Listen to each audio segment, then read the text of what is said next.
The first bit then? It's Northumbrian Tarantula time.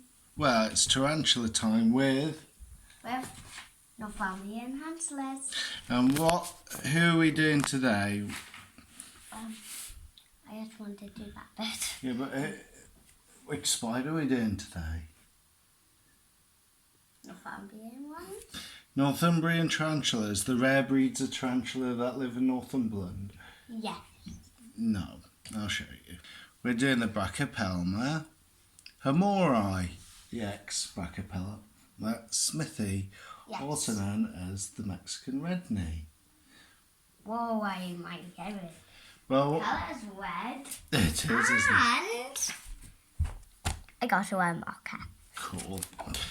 So, Just want to show a camera. why do you like the Brachypelma?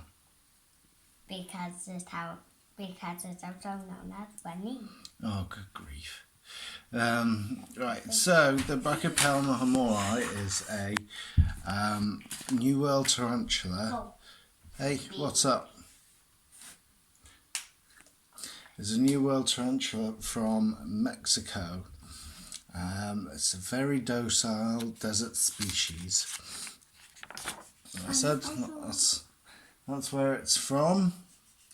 Pardon my drawing, it is amazing as always. We'll get on to showing some nice little video of the tarantula in a minute. You're done, are you? That's a beautiful cactus. Sure. Now I need to do a west dog. Okie dokie. Yeah, so it's from Mexico and it lives in a desert, which means it needs a nice little dry substrate. It doesn't really like water that much. If you fill up its water dish, it tends to either fill it up, knock it over, or empty it somehow. When it's older, its adult size is about 5 to 8 inches or 15 to 18 centimetres. If it's a female, it'll live to about 15 to 20 years. Males only live to about 5 years because they've only got one job. Just get the ladies pregnant and have lots of little babies in an egg sac. Its favourite food at the moment is roaches. Not crickets, and definitely not mealworms that run away from mealworms. We have a nice little supply here of red runner roaches. That all my tarantulas love these guys because they wiggle, they're fast, make lots of movement that the tarantulas can track on, and they were supplied by. Let's turn that around. Creatures of the North. Again, a really good little UK-based tarantula site there. Yeah, they really enjoy these. So I can feed my sling that I'll show you soon. About 3 of those, and they'll go into pre-molt, and then yeah, it'll be back to being big and fat again. So this is our sling. He's very little, as you can see. He's literally just molted last night. And this is him now with his little black booty. That's his water ball that he hates with a passion. That's his hide that he's just popped out of with his molt. Can you see him, mate? Yes. Remember, don't breathe on him, please. As you can see, he's still very much a sling, and sorry, my eldest there loves to get the molts out, so I promised him we would. As you can see, he hasn't really got his adult colorations yet. They're starting to come in on his legs and stuff, very slowly. He's obviously a ball of legs too at the minute. Doesn't want to really show off.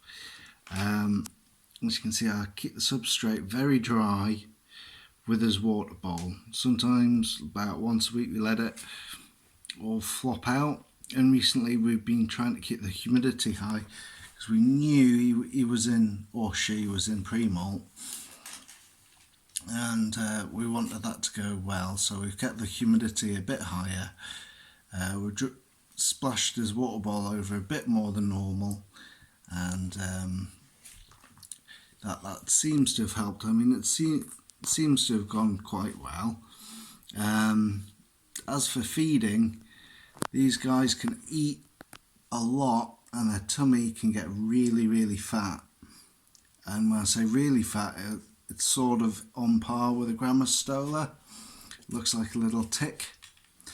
I'll see if I can edit in a picture of how it was before this.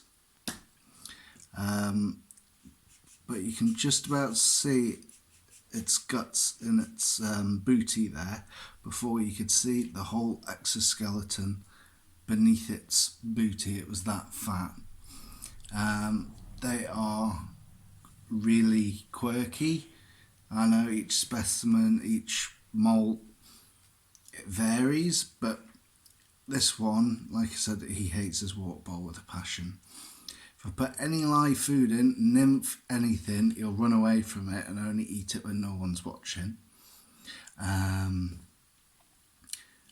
he is one of, even at this age, a little tiny sling, is one of the most boldest, always out tarantulas I've got. Even the Grammostola would hide under that, because this is the old Grammostola's thing. I've changed obviously the substrate and stuff so there wasn't any indicating hairs in it, but the Grammostola would hide under that rock, under the log all the time, which is just coarse bark, while this guy's out all the time. Like I say, if I water the thing, he will attack the water, which is quite amusing for a sling to do. And he, as you can see, there he's already looking at trying to tip that ball over. He's quite funny. I'm not going to attempt to feed him because, like I said, he only molted last night, so his teeth will still be jelly and he'll still be getting used to his exoskeleton.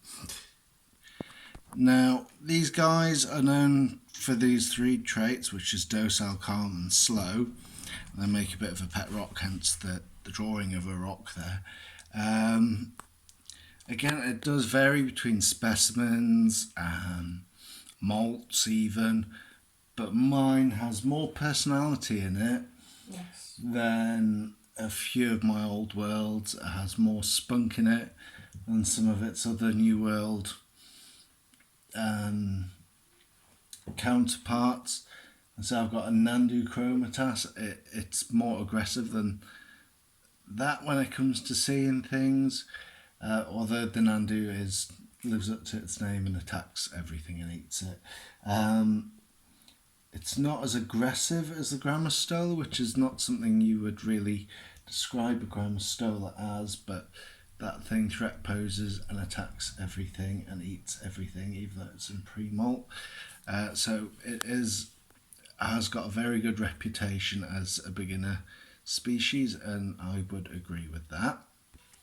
It is a terrestrial tarantula, which means it needs more width and length in its enclosure than it does height, because if it's too high it can climb the sides, fall over and rupture its abdomen, which obviously means no more tarantula. As a sling, I just keep it in these little boxes. Hang on. Oh. It's just a tiny little box with somewhere to hide, a water dish, and enough substrate for it to dig in. So for all my little terrestrial slings, they like, oops, sorry about my finger. They enjoy these boxes. They seem to thrive in them. Obviously, I was the one who's put all those holes in for ventilation, and it does seem to work well. So tell the world about your cactus. What's so good about your cactus? Other than you made it, so it's the best.